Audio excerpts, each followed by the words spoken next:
Hello, and welcome to Execute Chapter 66, a Star Wars fiction podcast where we discuss canon, legends, and beyond. And today we are going far, far beyond, because instead of bringing you Lost Stars, as we originally intended, we decided that The Mandalorian Season 2 needed to be discussed much, much more. My name is Beth Van Dusen. As always, Chad Schonk and Ryan Schweck are here, but we also have another first. We have guests. So we also have Noel Wood. Hey, how you doing? And we have Pete Reddington. Howdy. And we have Gary Mitchell. Live long and mess people up with the Force. But before we get into eating all the tiny baby eggs, we're going to turn it over to Chad. This would normally be the time where I would give you a spoiler warning about how you should read the book before you get here. So the same thing applies. We're going to spoil every damn second of Mandalorian Season 2. So if you haven't seen the show and you intend to, don't listen. Also, in the course of our discussion, as a bunch of nerds, we could spoil anything else Star Wars. That's just going to happen. So if you're sensitive to those things, I guess you're in the wrong place. So that's been your spoiler warning. Ryan, the last couple episodes, the news has been kind of light. I'm only going to assume that's what's happening now.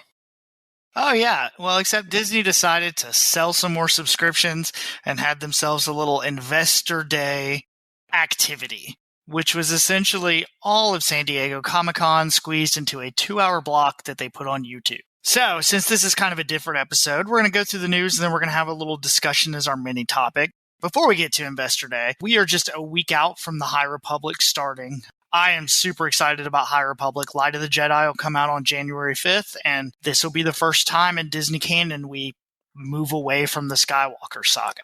We will, of course, be covering Light of the Jedi, hopefully not too long after it goes out, so I would definitely recommend pick it up. And then just in our normal check-in on toys, today the Darksaber was finally announced. It has been a not very well-kept secret that this thing was coming. It's a Black Series, really nice replica of the Darksaber.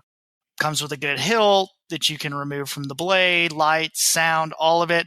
And it also comes with a $250 price tag. But I want it so bad.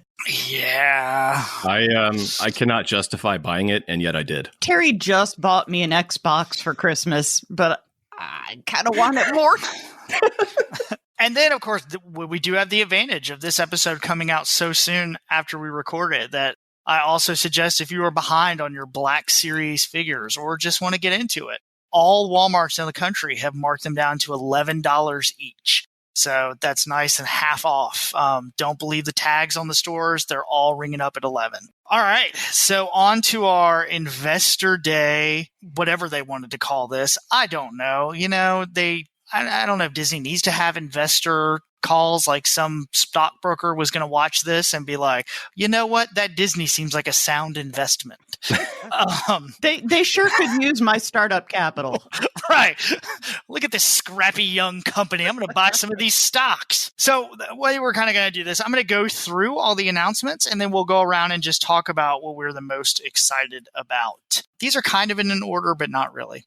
So first was Star Wars Visions, which will be coming in 2021, which they have gotten some of the famous Japanese anime artists to kind of do a spin on Star Wars. Probably the least one I'm excited about, but, this stuff has a market. The manga of Star Wars is really popular. The next was The Bad Batch. So we have our follow-up from the Clone Wars. There was no release date on this yet. We got a really cool trailer. We got to see Echo is going to be in it in a kind of Bad Batch outfit. We're going to get the origin, I guess, of Fennec from The Mandalorian, and it looked like version 1 Dark Troopers. So that one looks really great. The next thing we got was a sizzle reel for Andor. They kind of just showed some background stuff and what they're going to set up. I think the logo looks amazing, and Andor is currently the longest Disney series. It's going to come in at 12 episodes, whereas Mandalorian has had 8, and Obi-Wan's going to be around 6. So our next was the kind of, I don't know if they're going to call this like it's almost like a Marvel idea of all these different seasons are going to come together for a shared event, kind of like Netflix did with The Defenders. So they first announced that Mandalorian Season 3 is not going to come out until Christmas 2021.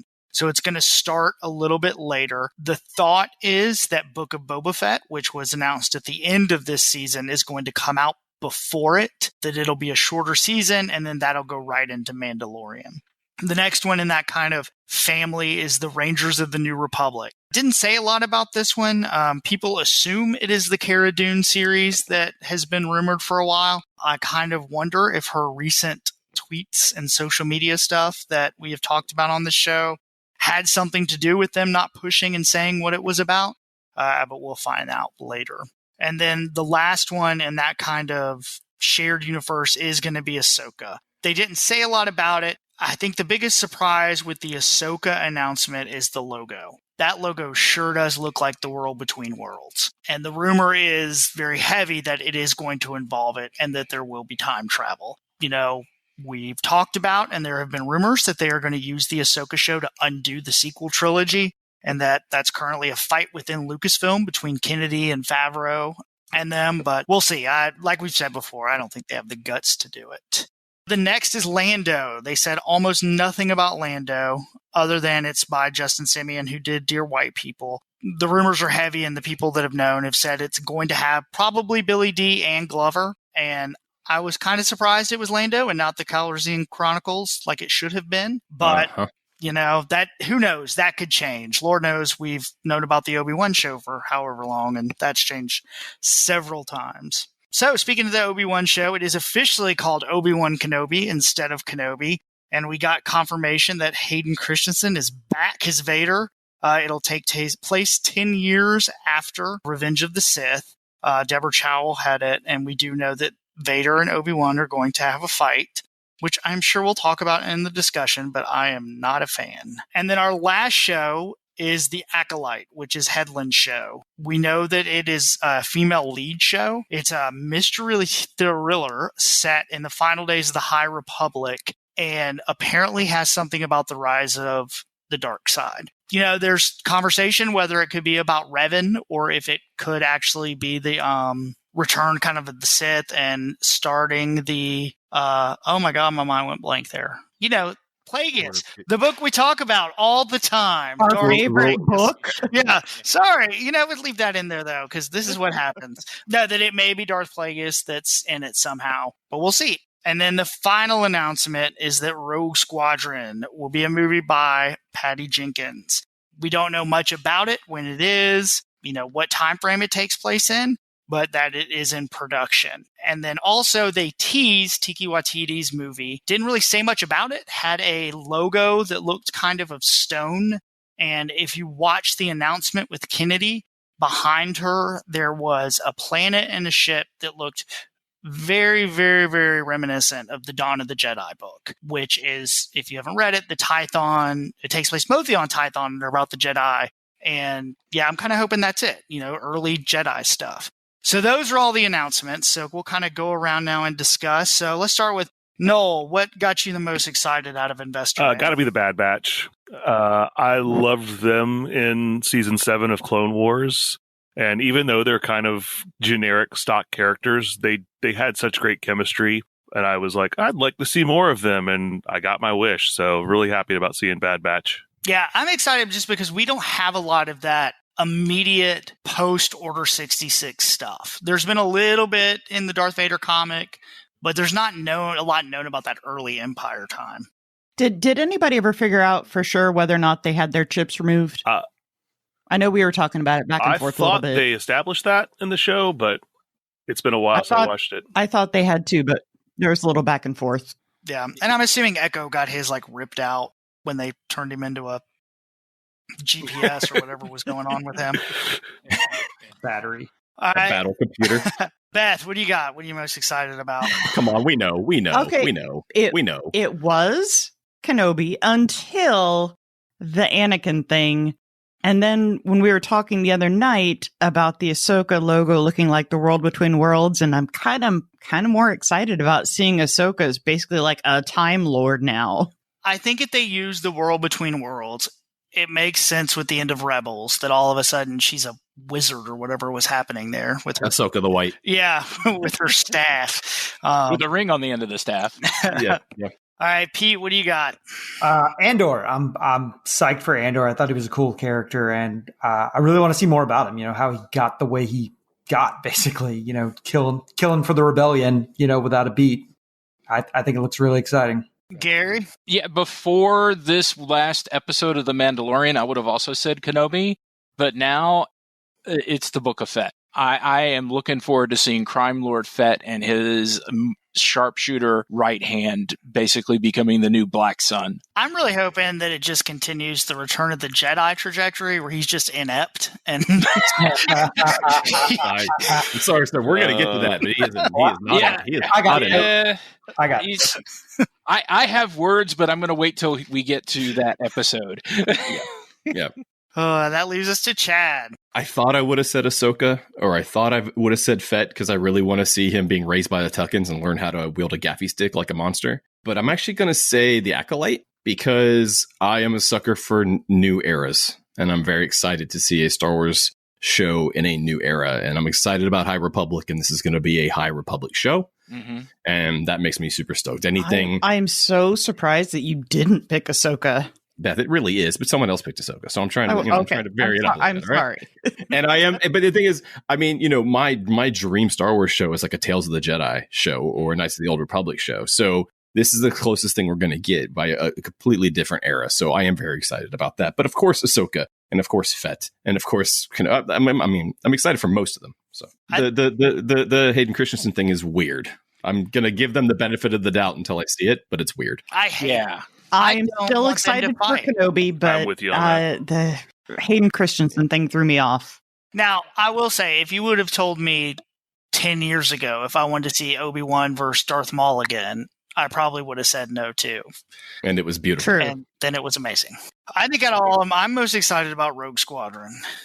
Well, yeah. And because mainly, I was thinking about it, we know nothing about Rogue Squadron in Disney canon. All we have at this point is we know they form after the Death Star because you see them in the comics a little bit. And then after Hoth, they break up and go back to Red Squadron.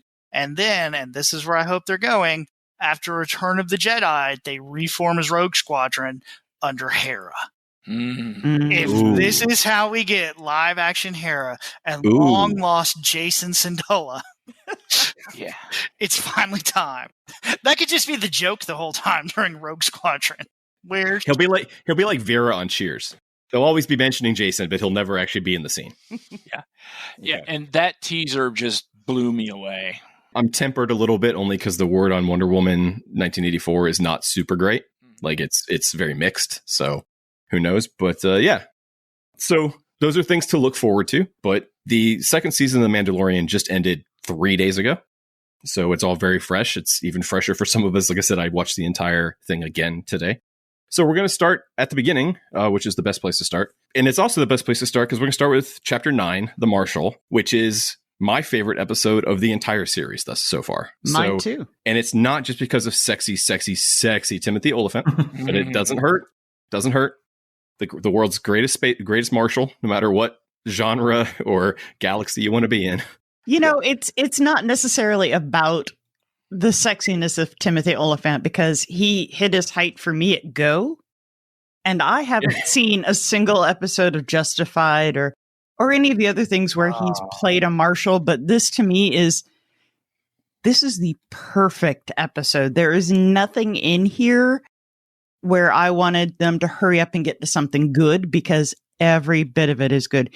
Even having to deal with Amy Sedaris again. I liked her on this one. She spoke for every person in Star Wars fandom. Oh, it's you again. I'm so glad you're okay. Yeah. There are many other characters that I wanted back less than her in this season. Don't get me wrong. We'll talk about Horatio Sands later. And we'll get to the other one that did pleasantly surprise me later. The entire episode is so well executed and it's tense and you don't know what's going to happen exactly, but they get together with the Tuskens in a way that makes sense in the lore. It's a lot like the Kenobi novel. Yeah. And that's maybe why it made sense to me so much. I still don't know that I know what value the pearl is. It's just a big pearl. It's a giant pearl. It's rare. Yeah, considering how hard it is to get, that's pretty much. And I still have some doubts about how I feel about the the Mandalorian armor and its cloth joints holding up in the acid of a crate dragon. But We will discuss the fact that Beskar is a big fat cheat. Oh yeah, That will come up. Plot armor. Yes, Thank it's you. very, very strong. To me, I love this episode mostly because it's Tatooine porn.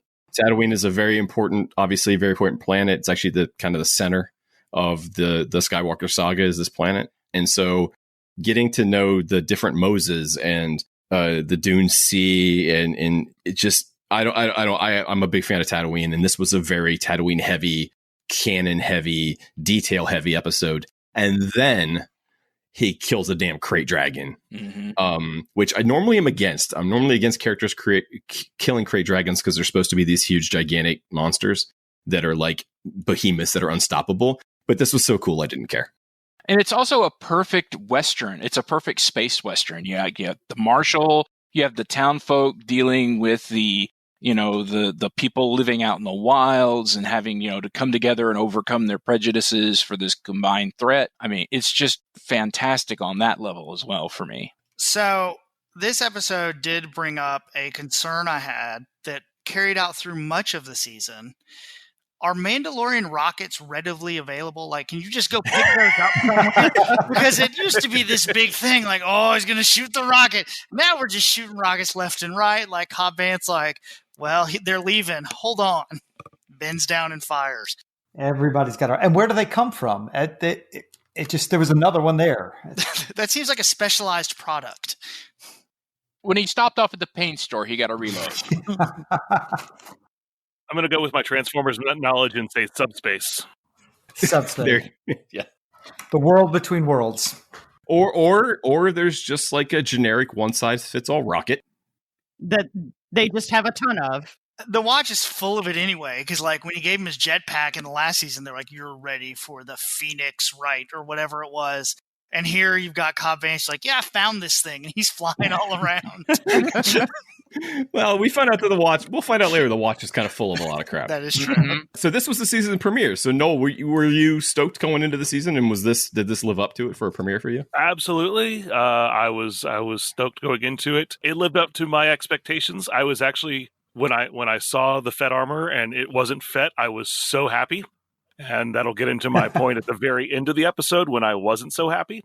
But, I kind of have a thing with people staying dead once they're dead. And now I'm officially making that canon. Yeah, I know. And I'm sure there'll be a lot of different opinions on that. I love the fact that this was a Tremors episode for me, because I watched Tremors. Oh my God, you're right. Yeah, not too long before that. And I was like, oh yes, we're getting Tremors, but in Star Wars this time. Even so far as the whole, like, they can hear the vibrations underground and everything.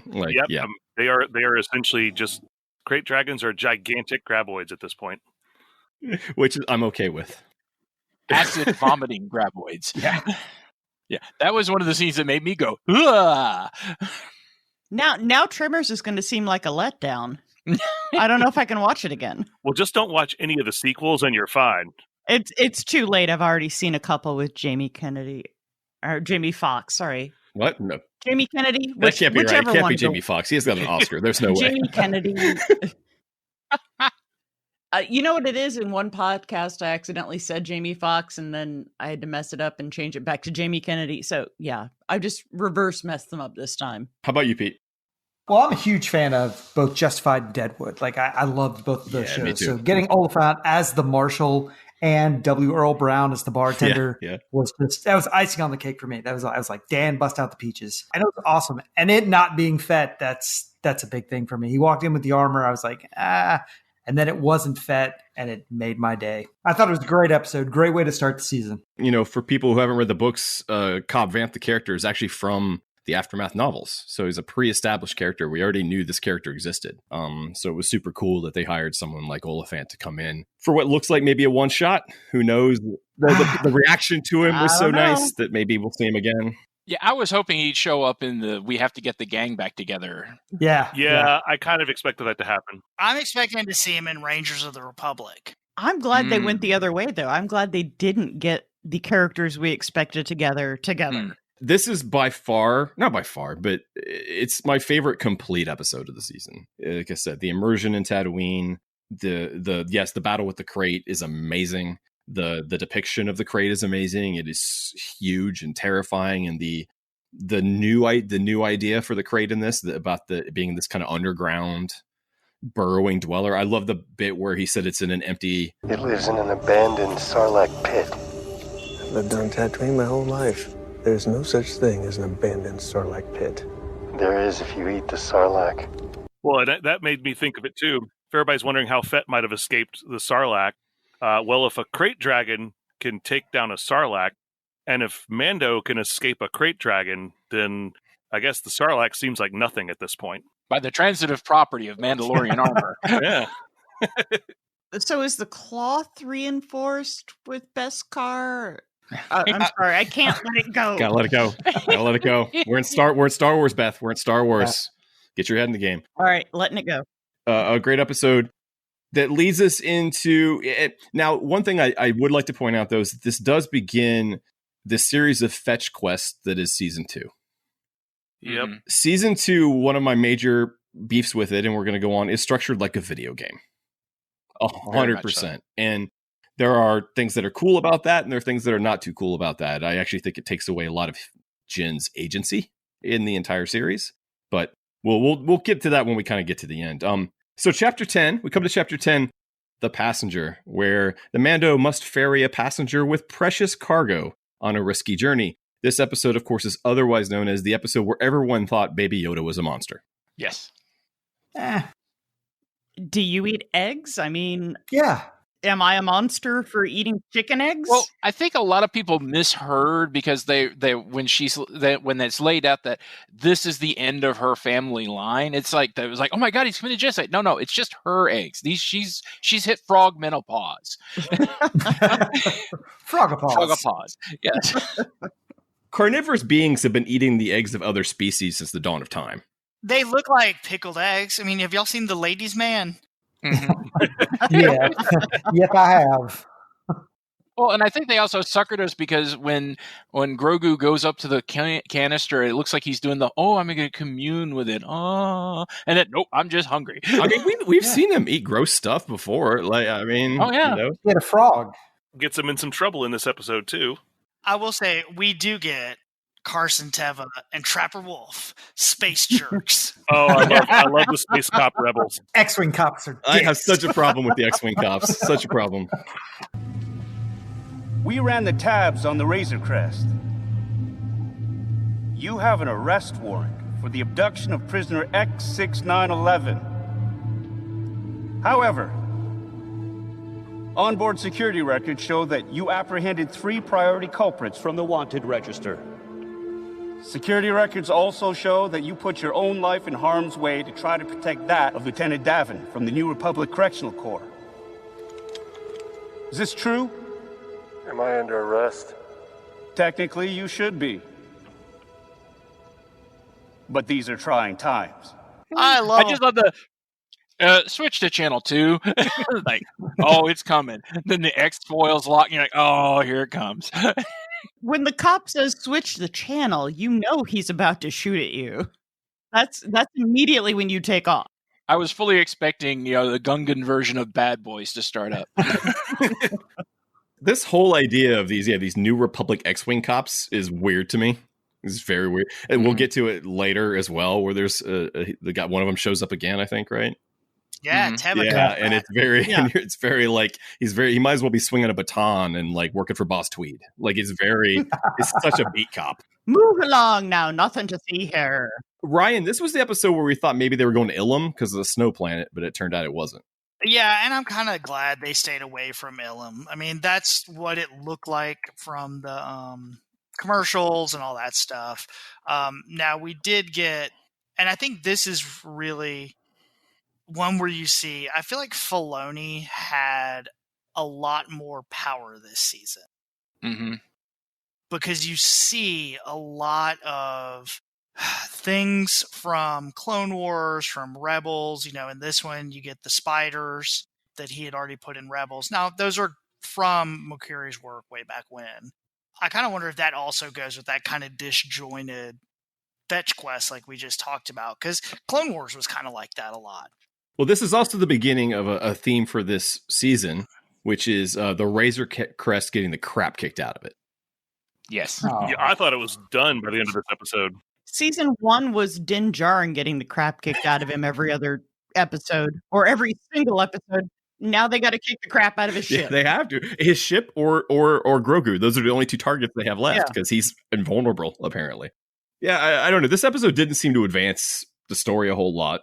You did get a creepy, sexy scene with a frog lady in a hot tub, though. That's true. Yeah. You interpreted that as sexy.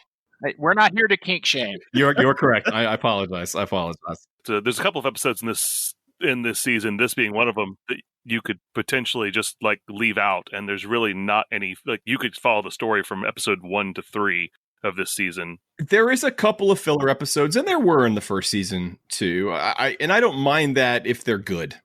I don't mind a good standalone if it's entertaining and interesting. And this one was fun. This one created a lot of memes, I think, with the fish lady. There were good parts of this episode. Overall, not the greatest episode. I was a fan of the when Amy Sedaris is playing Sabak, she puts out an idiot's array, which has been around since the original Brian Daley Han Solo novels. Yeah, but I didn't like that she was sitting in that same booth, and it's fine. With Dr. Mandible. Dr. Mandible. And But chapter 11, The Heiress. Mando braves high seas and meets unexpected allies. So in this episode, we get our first say big guest. Well, I know Tim Oliphant's our big guest star, first big guest star, but we get one character we were very much waiting for, which is, let's get this out of the way. Katie Sackhoff is 20 years too young to be playing this part at this point. I do not care. It's fine. Yeah, it's space. They did such an amazing job making her look like Bo-Katan. The helmets keep you looking young. I'm fine. Yeah, it keeps the UV off.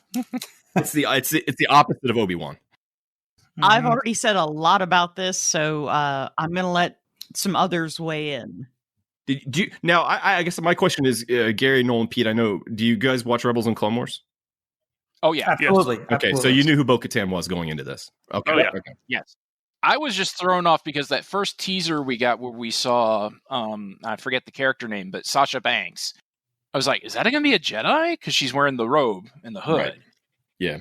I'm on record. I'm not a big fan of the helmet thing. I'm not a big fan of him not taking off his helmet, only because I felt like in the first season it really disconnected me, especially since I knew what he looked like, because the last time I saw him, he was getting his face squished on Game of Thrones. And so, right. And I also thought the one time they revealed his face in the first season was not worth it. This season, they turned me around a little bit on the mask thing, because the 2 times he does take his mask off, I think are very important this season. The depiction of the Mandos in the first season and the Mandalorian culture is nothing like anything we've seen before. It's not the Mandalore from Clone Wars. It's not the Mandalore from Rebels.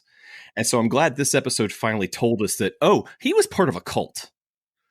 Yeah. he was raised by crazies. Question for the 2 people I don't talk to every Friday night after a new episode comes out, being Noel, Gary, and Pete. Is the Watch an offshoot of Death Watch? What do you guys think? I don't know yet. We're finding out new things about the Mandalorians every episode, every new week. We're finding something else out. So who knows? I can see. I'm sorry. Go ahead. Oh, I just it hadn't crossed my mind, but it's definitely an interesting point to ponder. Well, they said that he was a member of the Children of the Watch. It's what they're called, and that they're trying to go back to the fundamentalist ways of Mandalore. And the Death Watch, of course, was trying to go back to the fundamentalist warlike ways of Mandalore, right, in response to Satine's, attempt to make things peaceful. So I would say they probably are like religious zealots bred from the Death Watch. To quote John Cleese, splitters. Yeah. They're mountain folk.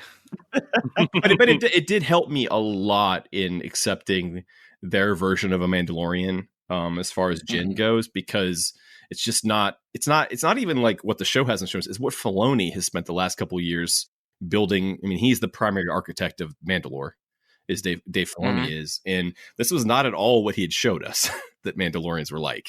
And I wonder how much of that is between the contrast between his vision of Star Wars and the Mandalorians versus Filoni's. And this is how he was able to get his version in by going to Favreau and going, okay, so my guy, he's an offshoot. It could be, I mean, it could be a way to in a way work backwards. You want this type of character, and so you work backwards and figure out how you get this type of character. I think it raises some weird points, though, when especially he's like, oh, we can't go to Mandalore. That place is destroyed. And she's like, nah, it's fine. Like, you could totally go there. Like, he's traveled around. Like, this never came up before, that his homeworld is not completely destroyed. Well, I mean, look at. I mean, I know it's different, but remember in Thrawn, no one knows that the in the latest Thrawn novel, no one knows that the Chiss home planet has actually been completely destroyed. Right, that they keep true. The illusion. So to me, it felt kind of a parallel to that. Or he's just been lied to his whole life by this cult, right? I think it's both. They're living in the sewers, they like it that way. They want to go back to the old ways. And the Empire honestly did a good job of scrubbing things. I mean, they got rid of the Jedi in 30 years. As someone who's met people and known people who grew up in a religious kind of, we're off on our own. Yeah, totally buy it. This episode had also had a lot of Mon Calamari and Corran. Very happy to see that. Which is why I don't understand why they didn't just set this on Mon Calamari. The LL Bean Mon Calamari. JCPenney's. I want that sweater. I love that he had a sweater. Well, it's coming soon to a JCPenney catalog near you. With the coveralls. I want that look. It's that cosplay is coming. Oh yeah. I hope so. And importantly, this episode did introduce the chowder tube. Chunky chowder tube. I was thinking this episode should have just taken place on Mon Calamari, because you have so many of the Corran and the Mon Calamari who are dwelling here. But I love the world building with the seaside town, and I love the repurposed AT-ATs being used as cranes. Yeah. And we saw those later on in the season as well. But I really loved that setting and that opening scene of this episode. Yeah, I loved seeing him on a boat. That was really cool to me for some reason. Yeah, I think I messaged Beth and Ryan as soon as it was over, and I was like, "Was that Mon Calamari?" I can't remember if that was on Mon Cala or not, but no, it's just a fishing. Again, it's Star Wars, so it's a fishing planet. No, but I really wanted somebody to be singing a sea shanty at some point. Yarr. I really like the guy who played the officer. Oh, Bosch. Yeah. Yeah. And I love it when he nerfed the two other guys so he could scuttle the ship. I thought that was pretty awesome. Also from Deadwood. Yeah, that's true. Yeah? Yes. Oh. Yes. I guess I got to watch it sometime. Right after The Wire ended, like, you could tell which filmmakers watched The Wire, because Michael K. Williams and other actors started showing up and stuff along the way, and so you kind of see that, you kind of see what filmmakers like what shows sometimes. And this was also a good one for seeding how badass a group of Mandalorians can be, because the three of them take that whole ship. That was particularly awesome. I wrote that he says that he follows the way of the Mandalore, and I was like, bitch, you're speaking to your rightful Mandalore with Bo-Katan. Like, have some respect, punk. I don't know if she is anymore, though, but we'll talk about that later. Yeah, we'll get to that. I got thoughts about that. The structure of the show at this point is: want this, go get it. Do a favor for us. Find out what he really wants is somewhere else. Goes there. Do a favor for us. Finds out what he wants is really somewhere else. So, but also, Bo-Katan says, take the Foundling to the city of Caladan on the forest planet of Corvus. There you'll find Ahsoka Tano. Tell her you were sent by Bo-Katan. Record scratch. That was record scratch right there. And I'm sorry, Darksaber, when said out loud on a TV show, sounds really silly. I mean, more than lightsaber and shit, that I was like, ew. I was okay with this on Rebels, but it's kind of weird when a real person says it. That explains why Terry looked at me funny when he asked me what I had, and I was like, it's a Darksaber, stupid. I really good episode, and we got one of the things I really wanted to see was a live action Bo-Katan. And she looked great. She looked so much like her. Dead on. Dead on. Katie did a great job. Then we get chapter 12, The Siege, which is by far my least favorite episode of the season. And it's not just because it has Gina Carano in it, but that doesn't help. No, Horatio Sands. Is it Horatio Sands? One of my biggest problems with the show in general, both seasons, I think the writing is awkward at times, but I think the acting is so uneven. You range from like really great actors to Gina Carano, and sometimes I feel like they're not in the same world and they're not existing in the same place. And my, let's say, political disagreements with Gina Carano aside, I thought she sucked in Haywire, and I think she sucked in everything since except for Deadpool because she didn't have to talk. So when she shows up, I wasn't super excited. I like her better in later episodes, but this episode was very fillery to me. Mm-hmm. Just say midichlorian, you cowards. Right? Yeah, please. I get you're trying to distance yourself from that, but we know what you mean when you say M count. But that's the thing you want to distance yourself from. That's your big pick, is to distance yourself from that. I did love the way Carl Weathers' character kept messing with the fish guy. I was like, I'll knock another 50 years off. You want to stay out here? Come here. Come on. There is some good stuff in here. There was an amazing moment where the speeder bikes come over the hill. Oh, yeah. The chase was pretty cool. It was kind of Last Crusade. The tank chase reminded me of the Last Crusade a little bit. One geek note I wanted to point out: in the classroom, the teacher makes references to both the Carillion Run and the Hydean Way, which are two of the major hyperspace trade routes. And the droid, if you actually have the closed captioning on and listen to what the droid is actually saying, the droid is explaining the different areas of the galaxy, the mid-rim, the outer rim, the expansion region, like all this stuff that you only know if you're a nerd or if you have the Star Wars Atlas. So I thought that was really cool. I don't think I've ever heard anybody in a live action or even animated Star Wars really explain the structure of the galaxy. And the teacher says that many Bothans died. They take a little clip of that. I'm like, oh, that's cool. They get into the story of the second Death Star. Horatio Sands was definitely my least favorite part of the premiere episode of the show. So to bring him back, I was very frustrated. There exists a Mithril Funko Pop out there, and I want to know who these people are so I can never talk to them again who own this thing. But I will say I did like the fact that they kept the carbonite blindness thing going, because he's still having trouble seeing. Yeah, I thought that was cool. I thought that was very good. I like that the town turned around, after the fight, and they've got the statue of IG-11 out there, and now it's a happy little town with schools and cops and. Well, again, tapping into that whole Western vibe. Yes, space. Yeah, I mean, she's a marshal now. And knowing what we know now about the new shows, this was totally setting up for a Cara Dune show, or her, setting her on a new thing. It also had the New Republic X-Wing pilot beat cops that I don't love. That had one of the dumbest lines of the show. Says here you're from Alderaan. I served during Alderaan.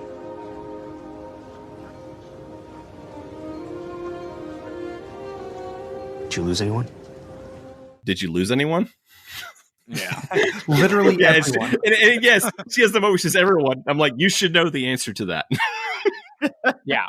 That's a dick. No, thankfully we were all off planet at the time. Yeah. We were on vacation. Nobody was there.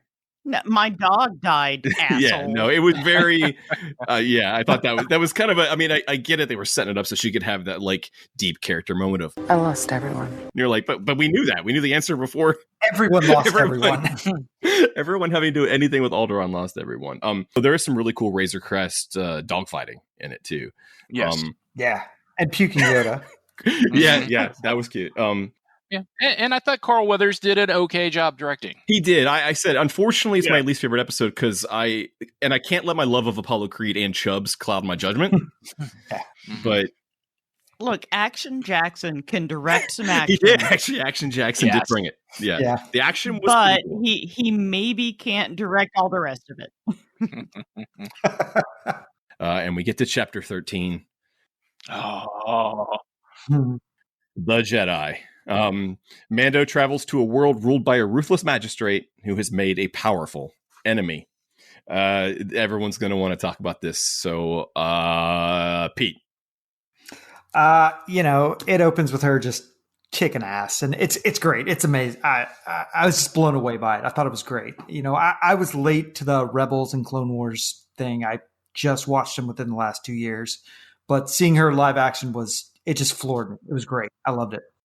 I was going to say, yeah, this is on the moment on the show where you can just tell everything is different now. The entire show takes a very hard turn. You find out, of course, we reveal Ahsoka, we reveal Grogu's name. We have the revelation that she's hunting Thrawn. I mean, all this is all happening, and it's like, oh, okay, we're either steering this show in a new direction, or as we learn later, we're creating spin-off shows based on this episode. Yeah, the first thing I have to say is roll that beautiful Bean footage. Seeing Michael Biehn in Star Wars made me happy in ways I can't describe, and I loved his character. And I was kind of hoping that at the end when he was like, we'll put our lives on the line for the right fight. This ain't it. This isn't that. Yeah. I was like, okay, he's going to walk away. We'll see him again. It'll be great. No. I was kind of glad it was only one episode. I to be fair, too. Michael Biehn is he's a hard man to work with more than once. I think James Cameron's the only one who's ever managed it. So it was awesome to see him, but I was kind of okay that it was only the one. I'm assuming this is what he was talking about at Days of the Dead. The only convention I got to go to this year was when he said, there's a thing I did and I can't tell you guys about it, but it's going to be awesome. Yeah, this would be it. This must have been it, because I can't imagine what else would be cooler than this. I mean, Rosario Dawson's casting was like the worst kept secret. They didn't. I'm glad we never saw an image of it, which was awesome. Mm-hmm. She did her homework. Because the way she carries herself, her facial expression, she did that little Togruta snarl when she's in the fight with the magistrate at the end. I love that fight, and I love how this episode embraces the other side of Star Wars, and aside from the space western, the space samurai. Yeah. Kurosawa. Yes. This was the samurai episode. Shots right out of Kurosawa. Yes, no, this was definitely a samurai episode. It also set up, there's also important things to it. It sets up that the Beskar staff can fight a lightsaber, which obviously is going to come into play later. So here's the question: what do we think about Grogu? Is he speaking? Do you understand him?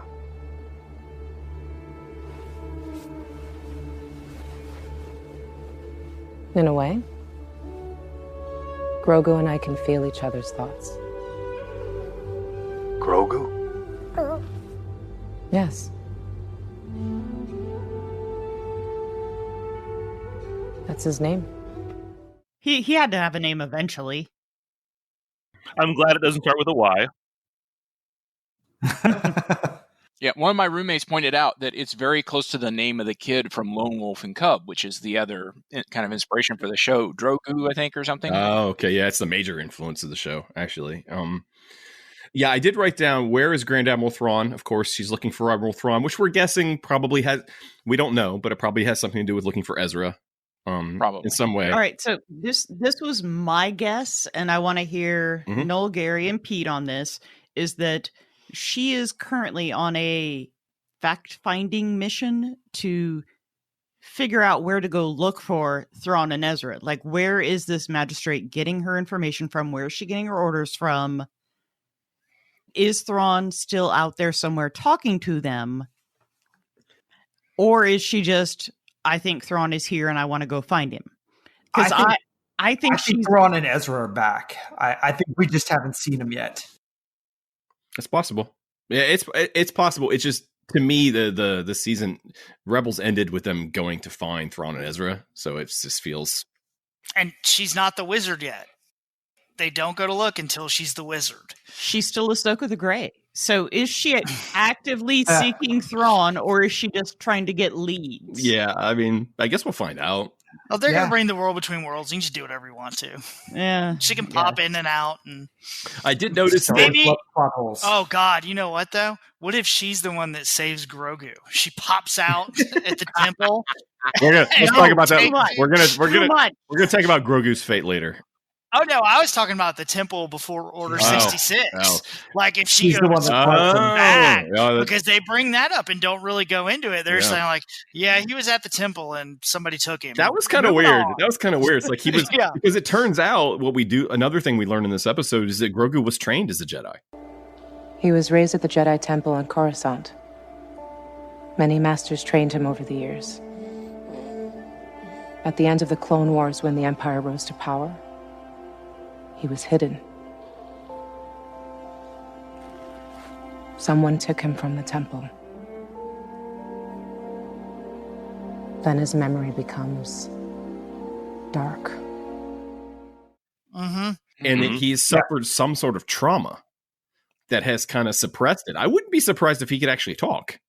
But he's been kind of, like I said, there's some trauma going on with him where he has suppressed his memories. He's suppressed what he's learned.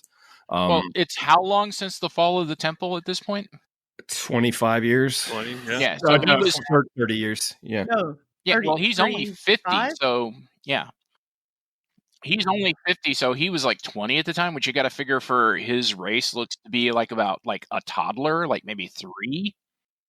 Maybe those memes are right, and he was in the room when the younglings got killed. Yeah, maybe he was hiding in the corner. They just thought he was their pet.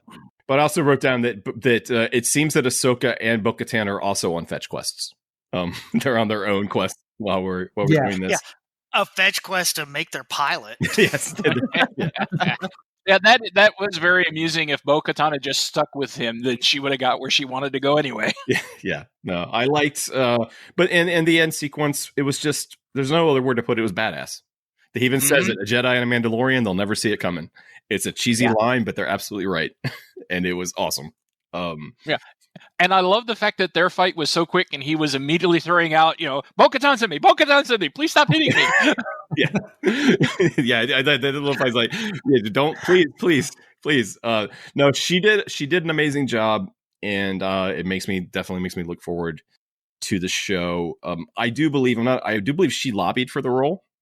It wasn't something that they were just like, hey, let's get her. She knew of the character, she wanted to play the character, and really came through. And that's why I think she kind of made the character a combination of her version of the character and the animated version. Like I said, I mean, there were facial expressions that were straight off the show.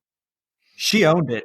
She definitely owned it. She's famously a big nerd, so I can totally see her working hard to get this part. Yeah. So we were, in general, like I said, I was very worried about this, but I was 95% completely on board. I thought it worked out really well. But unfortunately, Ahsoka can't help him either. So Ahsoka won't train him because apparently he reminds her too much of Anakin, which is weird. Yeah, that was a nice little moment, though, when she says, I've seen what happens to the best of us. And you go, oh, she means. Yeah. There is one possibility. Go to the planet Tython. There you will find the ancient ruins of a temple that has a strong connection to the Force. Place Grogu on the Seeing Stone at the top of the mountain. Then what? Then Grogu may choose his path. If he reaches out through the Force, there's a chance a Jedi may sense his presence and come searching for him. Then again, there aren't many Jedi left. So then we go to chapter 14. Now we get to argue a little bit with the tragedy. Mando and Grogu travel to an ancient site. I think we all know what the real tragedy is. Yeah, we know what the tragedy is. As if 100 HasLab backers screamed out and were suddenly silenced. No.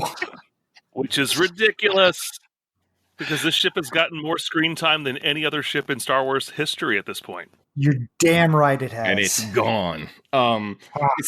This whole season is about him losing things, right? He gets things taken away from him many times. Like you pointed out, the Razor Crest gets the crap kicked out of it all season, to the point where, they literally have to fish it out of the water on that one planet, right? That's a great moment. We forgot when he lands on he makes that amazing landing, and then he tilts over into the water.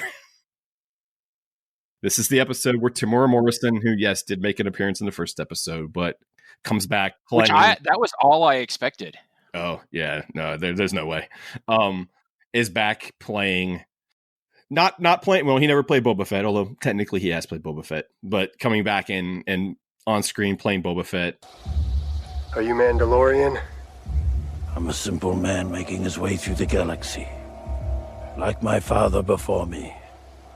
Did you take the creed? I give my allegiance to no one. along with though he brings with him Ming-Na playing Fennec.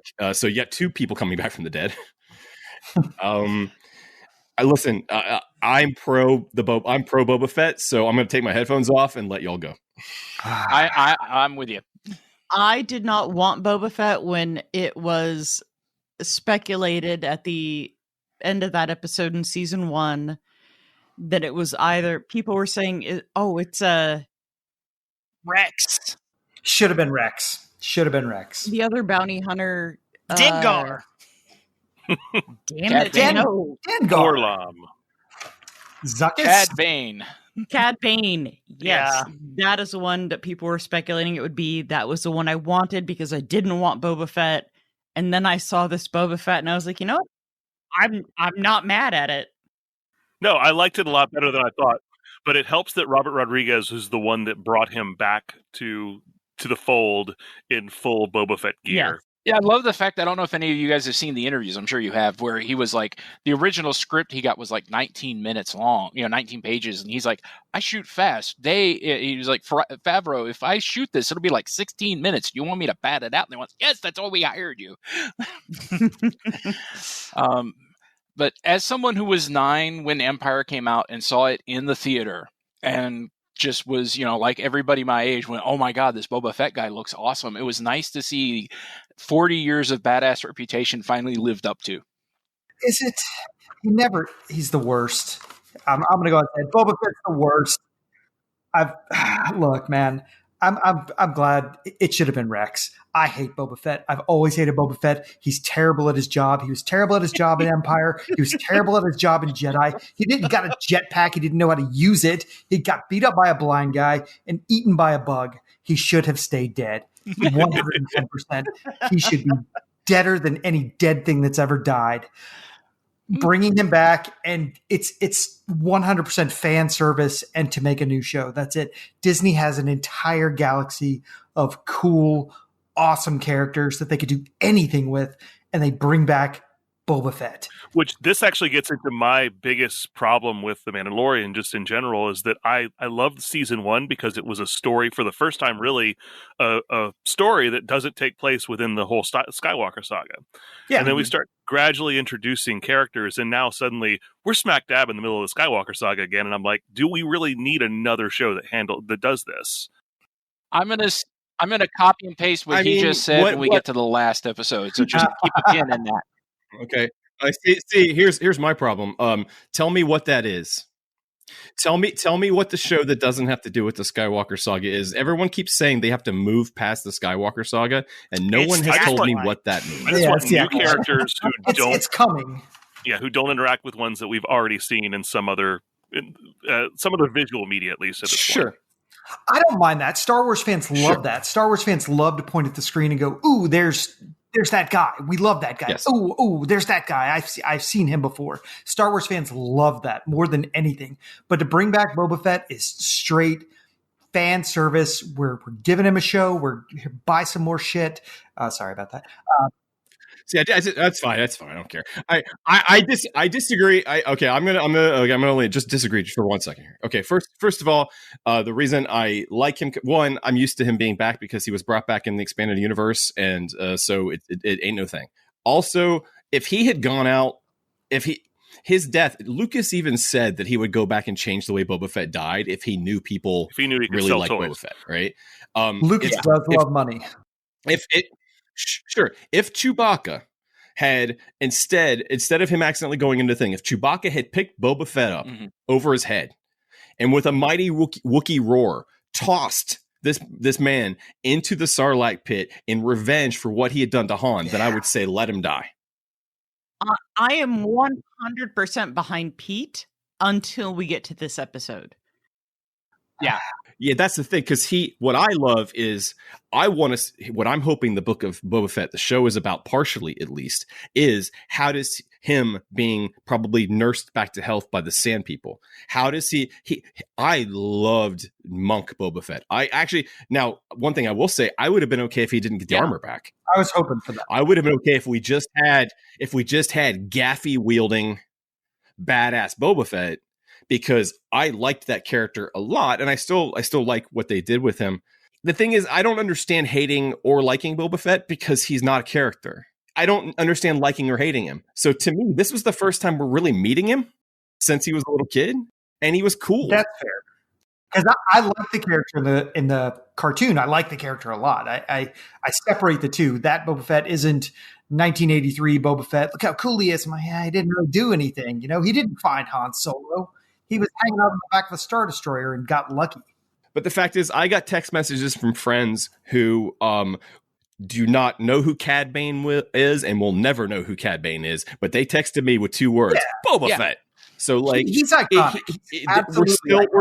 We're still making Star Wars, and so Beth, I agree with you. Like the way they did it made it completely. I didn't okay think, we all know I don't really care for Boba Fett, and I didn't like him here. And this is getting ahead a little bit, but once he had the conversation with Bo-Katan about him being a clone, that makes him much more interesting to me. Like, what is it like to look like every stormtrooper in the universe and you're not one?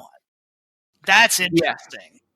We also learned though that Django was a foundling. They've answered that. Yes and no. I don't like they're going back on that. Didn't he fall out with the Mandalorians because of the whole thing? Almac straight up says in Clone Wars he is a bounty hunter that stole it. That's who he is. That's why they don't like Django.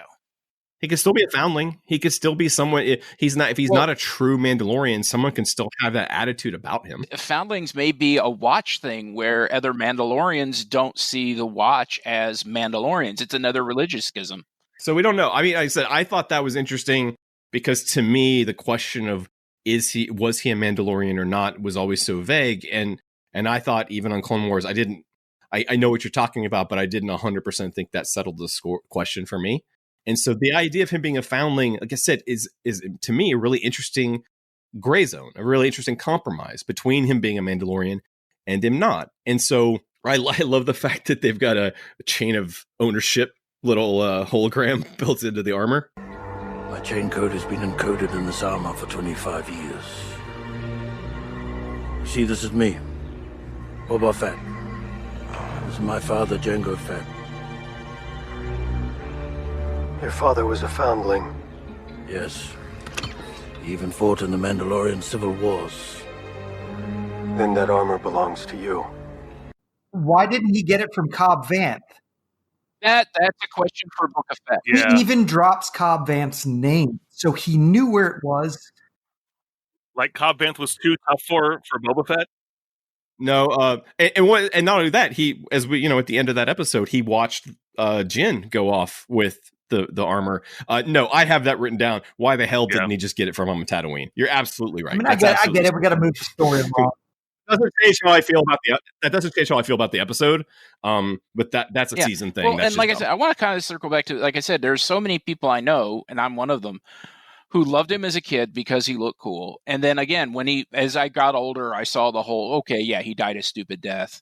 I thought he was overrated, but then this episode brought it back to, right. Okay. You've completely rewritten him as a badass, and I'm on board.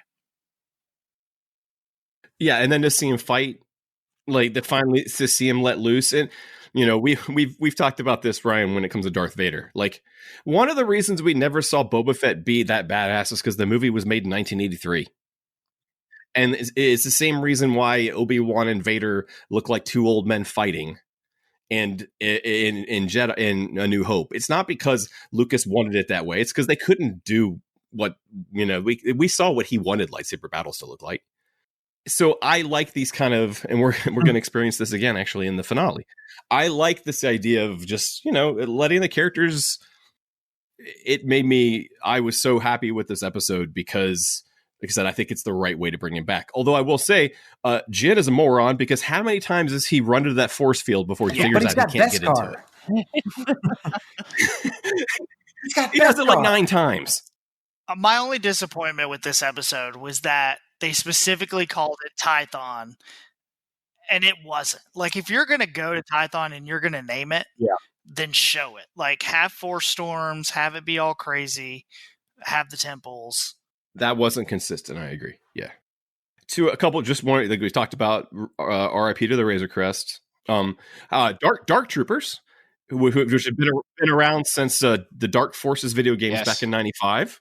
Again, Dave Filoni saving the EU one episode at a time. And the robots now. Yeah. Evil Iron Man. Yes. Thanks, Favreau, for Evil Iron Man. I would say a somewhat divisive episode. In at least conceptually, but I think we can all agree it's still a pretty good episode. Oh, it's a great episode. Even if you don't agree with the decision, it's still a great episode. Yeah. And watching Stormtrooper tactics have not changed. Of rush, go. Yeah, they're awful. They have terrible AI. They don't take cover. They just stand in the open and shoot in no formation whatsoever. They bring out a mortar for 3 people. Yeah. And the boss is like, run up that hill. But I'm going to die. Run up that hill. But I'll die. He dies. You run up that hill. It's literally an Indiana Jones rock coming at me and it doesn't move. Listen, I'm all for. I'm a big believer in stormtroopers being inept. Like I said, they are elite when they are shooting at nobodies, but when they are shooting at our heroes, they suck, and that's just how fantasy works. That's how storytelling works. When they really showed how the stormtrooper armor is obviously because of just years and years of empirical red tape. I'm sure they were just cutting costs left and right. They're like, it's okay, cut their body armor. So yeah, it's not armor, it's an outfit. Dude, Cara Dune knocks him out just by punching him in the face. Yeah. With armor on. She just punches him in the face and they go down. And you're like, I mean, I think they're just giving in to the stormtroopers are useless and they're just going to run with it. They just don't care. They know it's better to get hit in the face than get shot. So if Cara Dune punches me in the face, I'm falling down. It doesn't matter if I'm knocked out or not. I'm going to be down here. We all agree they're collecting Grogu DNA to help make Snoke / Palpatine, right? Yeah, I think that's a given. And they confirm it in the finale. Like, I don't even know why it's a question. Yeah. And Gideon's part of that effort. Snokasheev. The character aside, I'm a huge fan of seeing prequel actors get a chance to play their characters again. And that's why I'm not as upset about the Hayden Christensen thing until I see what happens. But I'm a big fan of, when Jimmy Smits and Genevieve, I forget the last name, got to be in Rogue One. And I'm hoping, and obviously we're seeing Ewan McGregor get to do it. I'm really hoping that Joel Edgerton comes back at least for an episode of Kenobi. To maybe give us a really nice depiction of Owen. Now she'll be back in Andor, Mon Mothma. Yeah.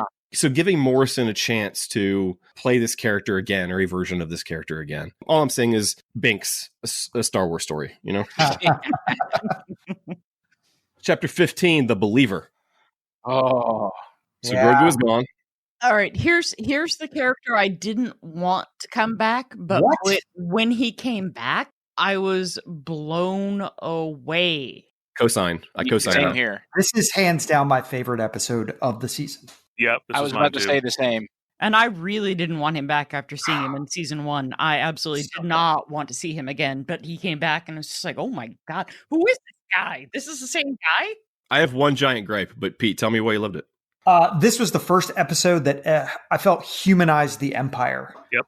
That there were people in those outfits, when they're going over the bridge with the truck, like they were cheering. They're like, wow, we finally got one. It humanized. I mean, when Mayfield was sitting across from the officer, just basically breaking down his whole PTSD of Operation Cinder, and he loses it. It's one of he's the most human character in the whole episode. It's great.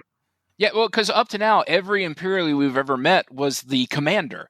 Let me snicker and evilly, and we have reserves, and everybody's going to die. And it was nice to see that. No, there were, speaking as a guy who has the Imperial logo tattooed on his arm, there are decent, people in there. I mean, I wouldn't say they're great people or they're nice people, but they're not all scumbags. Speaking as someone that has a rebellion tattoo on them, I'm going to say they're all scumbags and deserve to die. Just following orders. We're just following orders. I'm going to go with Ryan on this. Remember, this is after Endor. So if you're still an Imperial, this is like being a Nazi in the 1960s. You're in Argentina. That's where this is right now. Yes, exactly. Even worse, it's after Operation Cinder. Yes. These guys, this is what these guys are doing. They're hiding in South America. Yeah, this is the point where it's like, okay, if you're still in at this point, then you're not fighting for order in the galaxy anymore. Yeah. And I think they made a point with that with a lot of the officers this season, saying, oh, the Empire forever, long live the Empire. The officers were all still all in. The regular rank and file had no problem shooting another guy in the back to save his own ass. But the officers, they were in it to win it. So let me ask y'all a question, because I don't think y'all probably read the books, or I don't think Pete has, or Noel, you might not either. Not many. Operation Cinder. Mm-hmm. So this is a really big deal in the books. Mm-hmm. Does it come across as bad as it's supposed to be? I was just curious. Yeah, I mean, it does, because he's telling it from the Imperial point of view. He was like, how about a toast to Operation Cinder? Now there's a man who knows his history. No, I don't just know it. I lived it. I was in Burning Khan. Burning Khan? That was a hard day. I had to make many unpleasant decisions. Yes, you did. Entire city gone in moments, along with everybody in it. We lost our whole division that day. Man, I was like 10,000 people. Yep. All heroes of the Empire. Yeah. And all dead. Well, it's a small sacrifice for the greater good, son. Depends on who you ask, don't you think? What you getting at, trooper? All those people. The ones who died.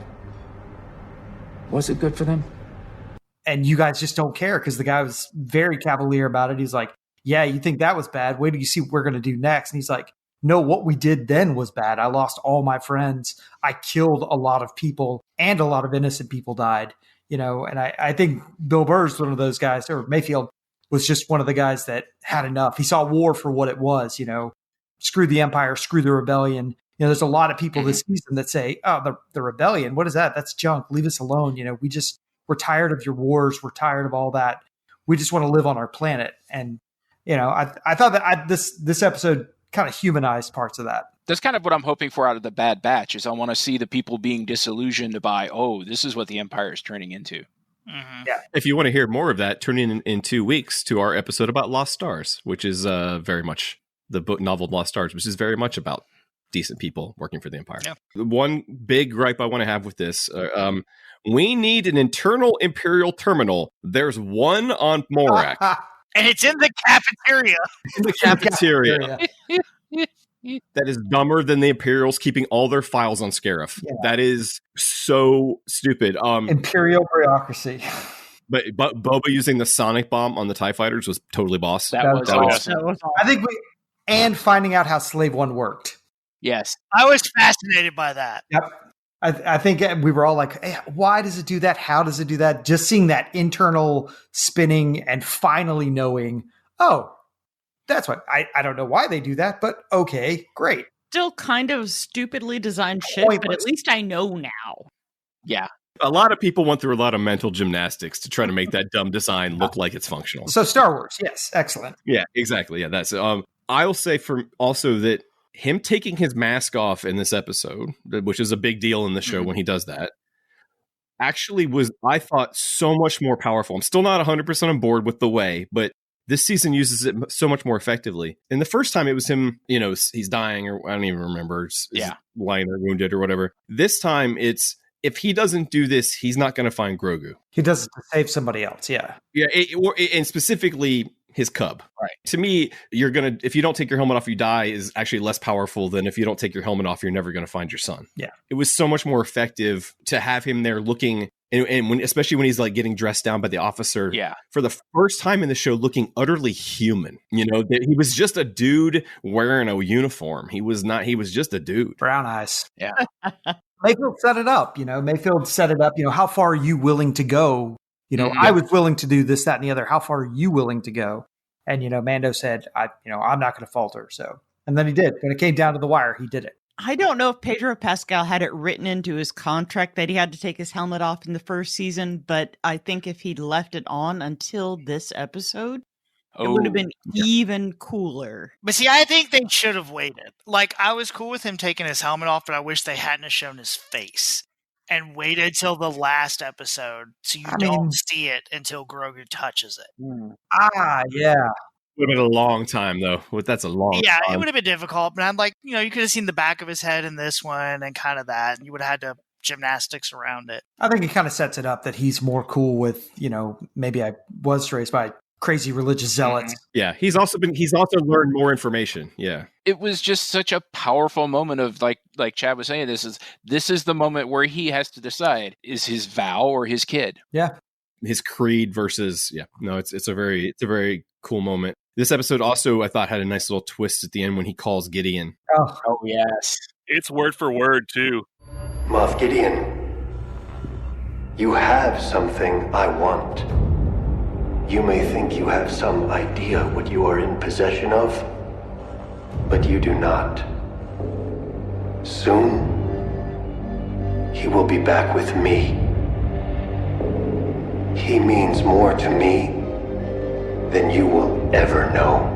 It's Gideon's word for word, yeah. I was hanging out with Luke and Sharon over the weekend, and they were like, that was such a stupid speech. I was like, wait, do you guys not remember word for word? It's the same speech. Uh-huh. And it's the first time we see Moff Gideon look worried. It's also the only episode of the entire series, though, thus far that doesn't have Grogu in it at all, which I was surprised. There's no flash over to Gideon and Grogu at any point in the episode, which I thought was unusual because he's kind of he's the reason why a lot of people watch this show. And they might be disappointed. And I could have done without the Office Space joke. Oh, come on. TPS Reports was great. I loved it. I hated it. I loved it. I was so mad. It was great. It was great that Bill Burr, of all people. I didn't even notice it. Yeah, it took me out of the episode. Yeah, you got to save that for Marvel. I feel really bad for that one shore trooper who was just trying to get lunch, man. Yeah. He's probably like, he's been working all day. Trucks are blowing up. One finally comes in. He's like, all right, man, now I get a break. I'm going to sit down. I'm going to eat my bagel. And then I'll go back to oppressing the galaxy. Boom, his boss just gets shot in front of him. He's just sitting there holding his tray. And he turns to him and he's like, oh, come on, man. He doesn't even get to eat the bagel. You just wrote a Robot Chicken sketch. Oh, yeah. Yeah. Oh, I feel bad for that guy. I also love the fact that Mando, when he has to fight off the Raiders, is like, oh, yeah, I'm not wearing Beskar anymore. That scene was a very, speaking of kind of shout outs, that was very reminiscent of the film Wages of Fear or William Friedkin's remake, Sorcerer. Yeah. Yeah. Very straight up kind of adaptation of that, the high speed moving of volatile materials. All right. Chapter 16, The Rescue. Now, I told you I've got a screed, but it's about the ending, so let's not get to the ending yet. And by the ending, of course, I mean Bib Fat Tuna. Yeah. Bib eat tuna? Yeah. Bib eat a lot of tuna. No ship. So he's just on Slave One from now on forever. So Mando and his allies attempt a daring rescue. The rescue is awesome. Yes. So here's my thing about the rescue, and one of the things I'm most impressed with that I didn't think about till later. If you compare the rescue once Din separates from them, so you're going to make my exact point that I have written down here. You have the 4 women do it without making a show of it, and you compare it to what Marvel did in Endgame. Right here on my page, Avengers Endgame. Did this ridiculous look, the Marvel scene sucks. It's not good, and it's. What happened to the other dude, Mandalorian? Did he just not go? He's busy. Man, he didn't get. I thought about that too. That he didn't get killed in their first one, right? No, okay. He just didn't go. He's polishing his armor somewhere. But no, the way they handle that is so good. The way they handled it is I didn't even notice. I didn't notice until they were in the elevator, and then it didn't bother me. At all. Like I said, it very. Yeah. I wrote the exact same thing down compared to the moment in Avengers Endgame. Well, and the boys made fun of it in this past season too, so it was fresh on my mind. I was like, "Oh, girls, get it done. There's your moment." Hey, Beth, do you have any opinion on the treatment of women? As the 4 guys talk about it, Beth, do we need to explain what happened to you? Oh. I mean, you got it right. No, I don't get it. I also did not notice that it was a chick breaking off thing because they didn't point it out to me. Oh, they broke it off. Yeah. But I didn't notice it. And then I was like, oh, it's that woman I hate, and Ming-Na wins, being awesome. Agent May is back. With her robot stomach. Yes. With her robot belly. Yeah, which, by the way, how does your robot stomach save you from blaster fire? Space. All I know is she stepped off the set of Agents of S.H.I.E.L.D. and onto the set of Mandalorian and didn't even have to change. She didn't go far. And stepped into our hearts. Yes. I honestly did not notice anything besides where the hell's Boba Fett going? He just left. He's left. We know why he left now. I did my part. See ya. Because some other guy would have recognized him. I'll come get anybody who's still alive. Yeah. Much like he should have done in 1983 and just left. He left because he's terrible. He probably forgot how to fly his ship. That does remind me of the line from the previous episode that I loved. It was like, they might recognize my face. That was a good one. Can we talk about how TIE fighters get out of the ship? Because that didn't seem very smart. Very Battlestar Galactica. Yeah. There's nothing smart about TIE fighters, though. I mean, there's not much smart about the Empire. That's always kind of been the designs of TIE fighter hangars, you know. And it's not a Star. Yeah, no, it's not. You're right. It's a light cruiser. It's a small cruiser. Yeah. It's not a Star Destroyer at all. So they got to shove them in there. I did love all the Imperials watching the Lambda class come in, just like, is it coming in? Is it coming in? Do you think we should move? And like nobody leaves. We'll just wait and see what happens. All right. Their ineptitude. So we unleashed the Dark Troopers. I thought it was kind of a funny beat where they pump all the Dark Troopers into space out the airlock, and then they just fly back. And I knew the second they did that, the second he pushed that button, I was like, they're droids, idiot. They have rockets. Yeah. They're coming right back. But I thought it was cool. It was a cool twist because in the moment when they hit it, I go, oh, okay, yeah, they're out the airlock. And then, it took me a full beat. And I was like, wait a minute. They don't breathe. The instant he did that, I was like, you are so stupid. Well, the thing is, he bought them some time because they were getting through that door. Yeah. And he was having a problem with the one. I mean, I guess to show how badass, because that'll come up later. They drove his helmet through the wall. Yeah, you're right. You're right, Noel. It was a very brutal scene. But this goes back to Beskar is cheating. The whole season, Beskar is cheating. Like, that thing is pounding his head. His Beskar should be perfect, and inside he should be jelly. Yeah, he's got a concussion. He's got 12 concussions. And are those droids more powerful than like super battle droids? Yes, I would say so. I mean, I didn't play the game, so technologically, it's 50 years later, right? And they're so probably again in the expanded universe, they weren't actually droids. And it looks like you see in Bad Batch, you can see them. They're coming. Yeah, he does mention that they removed the human element. Yeah. So. He took out the last flaw. There were several versions of Dark Troopers. Well, it turns out the last flaw is that they weren't made of Beskar, apparently. Before we get to the end, also, we were talking earlier if they have confirmed that it is Snoke. I mean, in this one, Gideon pretty much straight looks at the camera and says, I've already got what I want from him. His blood. All I wanted was to study his blood. This child is extremely gifted and has been blessed with rare properties that have the potential to bring order back to the galaxy. Wink, wink, nudge, if nudge. there's any question what they are doing, that was the answer. Or is it Palpatine? Are they cloning Palpatine? Because I think it's one and the same. I think it's one and the same project. All part of it. It's Project Sheev. I am guessing a Sentinel robot is going to show up on this show eventually. I was honestly surprised there wasn't one on this episode. And I did love that Gideon was, again, I loved his assume I know everything. Yeah. Mm-hmm. And standing there waiting for him with the saber over Don't you Grogu. point that saber at my Grogu. Yeah. I was not pleased, young man.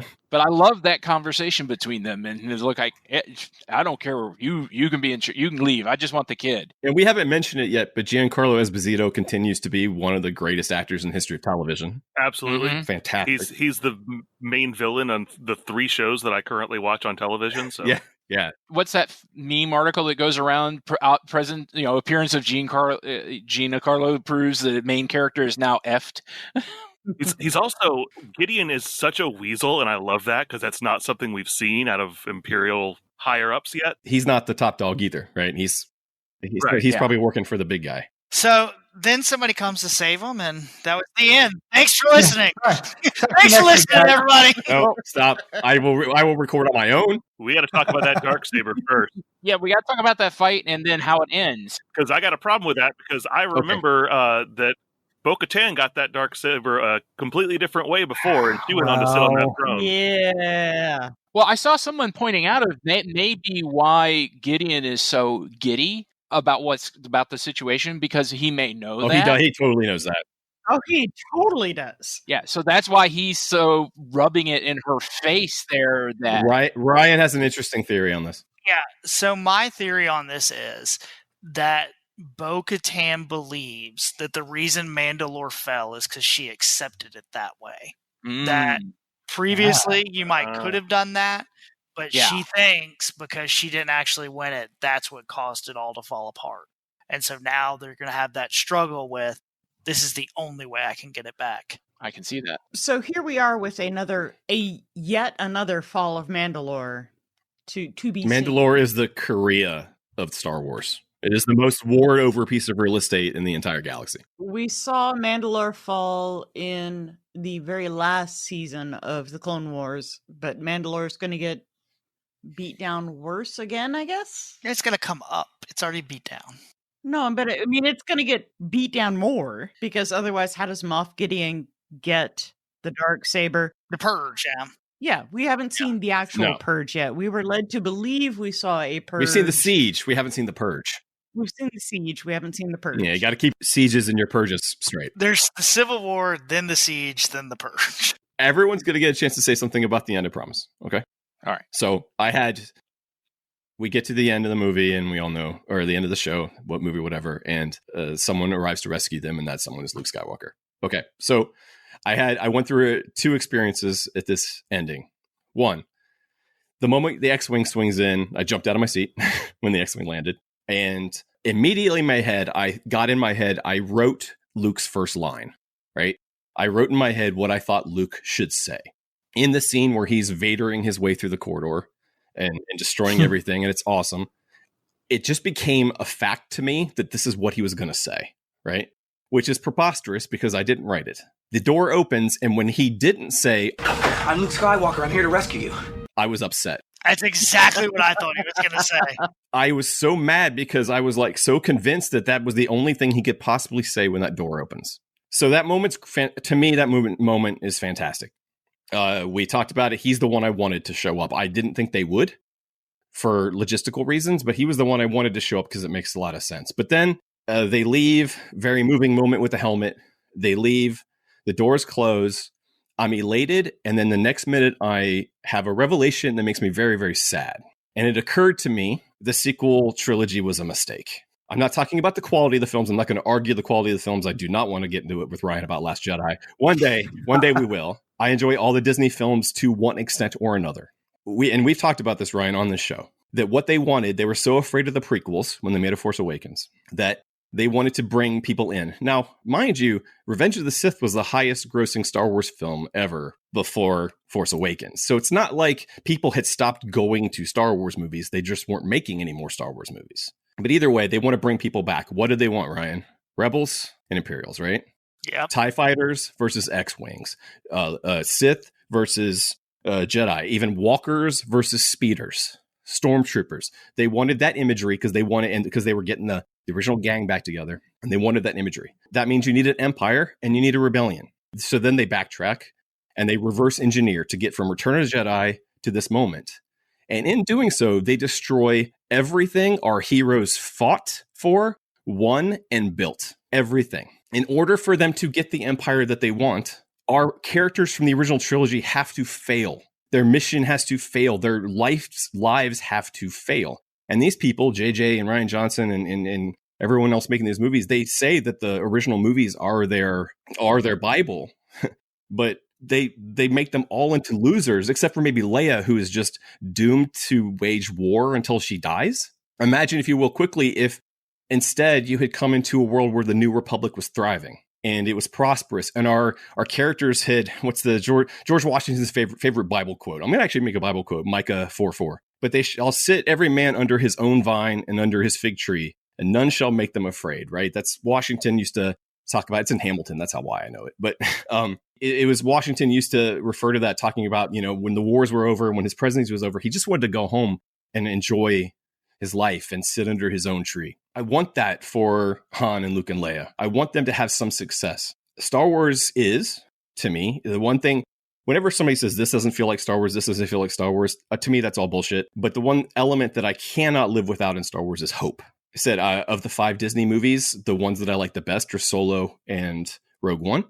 Rogue One is all about hope, even with a movie with a down ending, as it does. It ends with a moment of hope because you know what happens next. Solo, while it doesn't necessarily end that way, you have hope because you know this young man is going to go on to become a great hero. What does this have to do with anything? What this has to do with anything is, at the end of this episode of Mandalorian, there's no fucking hope because we know it's all going to go bad. We know it's already all doomed. Grogu is dead in 25 years at the minimum. It should be this great moment that Luke has found, this ball of force. He's only ever seen one other creature like it, and it was an amazing being who taught him everything. This should be a glorious moment for the rebirth of the Jedi. It should be hopeful. He is strong with the Force, but talent without training is nothing. I will give my life to protect the child, but he will not be safe until he masters his abilities. And it's not, because the sequel trilogy decided that they wanted to be nihilistic and they wanted to start us off in the darkest place possible. Those movies themselves have hope in them, but the premise of those films obliterate the hope for any of these other stories. And it's not the Mandalorian's fault, but it actually bummed me out. Not because I wasn't happy. I was super happy, but it totally bummed me out. And, the Boba Fett scene was awesome, but this ending, it just struck me. And I think we've been talking about this when we talked about Freefall, Ryan. And Beth, we talked about how bad the New Republic sucked, in this new canon, But I think that's all the fault of the sequel movies wanting to start in this place and obliterating everything that our heroes won. And now I don't feel any hope at the end of this episode, and I felt like I should have. And now I'll shut up. But no, I think you're right. The problem is The Mandalorian has been Star Wars moving forward, and whether it's through Ahsoka or Boba Fett or whoever, and the problem is there's a giant wall at the end of it. Yeah. I don't know what they're going to do about that. They're going to have to do something, because you're going to lose eventually if you keep going. And Disney seems very interested in this era right now for whatever reason. And you're going to bring Thrawn in, and you're going to bring all this other stuff in. And that wall is always the specter of what you have to get to. And the movies are the one thing. They'll go against the books. They'll go against the comics, which they've shown this season, The Mandalorian. And it's one thing I don't love about it is they have unwritten a little bit of their own canon, which they said they weren't going to do. But they are not going to rewrite those movies. Unless Ahsoka does that. Yep. Yeah. And Kennedy is out. Like, I think at this point it is a foregone conclusion. Her contract is about to be up and she is out. And I don't know. Do you undo the sequels? Part of me really doesn't want them to, because I'd hate to hear the random Dennis scream in victory. Mm-hmm. Yeah. How do you course correct, though? I mean, what do you do at this point? You undo it all. And can you do that? Filoni has built in a way out. You lose. I mean, and you're right. Like, I don't want those people to win. I don't Rey is a good character. There are some stuff in the sequels that are good, but they've painted themselves in a corner. And Disney's choice is either get out of this post-Empire area, which I think they're going to try with High Republic, and maybe if High Republic works, they'll be all right. So you either get out of that area or you unwrite the sequels. I think that's the only way, the only choices you have at this point. But even with the High Republic, you know where the story's going. I mean, you can tell these great adventures and everything, but they'll never be on the same scale. But if it's hundreds of years ago, it's the same way that we would read like Roman history or something, So right. It can still have giant stakes if it's, centuries ago. Even with the prequels, we knew what the ultimate end of those stories was going to be, but they still were entertaining, self-contained stories onto themselves. Lucas made a mistake with the Phantom Menace. Only one, I know, but still, his I'm talking his macro mistake was thinking that he was making a movie for children, and not understanding that his audience was 20 years older, and those were going to be the key people interested. I actually believe that his heart was not in 2 and 3 because of the reaction to 1. But I think the sequels missed just as much the other way. And as far as going more adult and darker, I think they missed just as far the other way. They just happen to be better movies. They just happen to be better made and better acted and just better put together films. I mean, you can hate the movies all you want, but there's not a performance in them that it comes anywhere close to Hayden Christensen or Jake Lloyd or Ahmed Best, right? There's nothing close to that in the sequels. Yeah, that's not a very wizard statement. Yeah, they overcorrected. They missed the mark. The concept of well, and here's what I think they missed that this gets right, and I've talked about this before. That scene. Well, there's two. The scene with Grogu touching his face and Luke coming in captures an emotional moment that honestly hasn't been around since the original trilogy. I think that Phantom Menace, there are, and in the prequels, there's a couple of moments to get close. I think the scene with Shmi where she says "Don't look back" gets close. I think Han's death gets there. I think the lightsaber snapping into Rey's hand in Force Awakens is one of the best Star Wars moments ever. See, that to me still felt just hollow. Yeah, it's never that moment of Luke watching the sunset or Han dropping into carbonite. Like those, it's the music and all of it together that I don't think they've gotten to until right now. And like I said, it's a Star Wars I've been chasing for 30 years, and it's awesome that it's back. But now they're trapped, and I don't know what to do. So, Chad, you know how you say all the books that we read now, they all go into making the prequels better. Think about the books that we're going to be reading in 10 years that are going to make the sequels better. I've said that. I want them to do that. I want them to release a whole horde of writers. I volunteer as tribute to go into that era and make it better, make it work, make it make sense.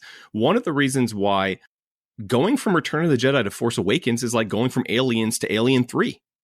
You end Aliens with this happy little family, and then you start Alien 3 and they're dead. And like there's no, and it just happens immediately. And with this, and because they haven't given us anything about what has happened, but really like in those 30 years, it just seems like everything's been shit and nothing it was ever good ever. Maybe there's a way to go in there and fix that, but I don't think they're going to, because again, this era is so divisive. They know they've painted themselves into a corner, and if there's legitimate rumors, it's one thing for fanboys to like try to raise money to remake The Last Jedi, which is the most dumb entitled thing I've ever seen.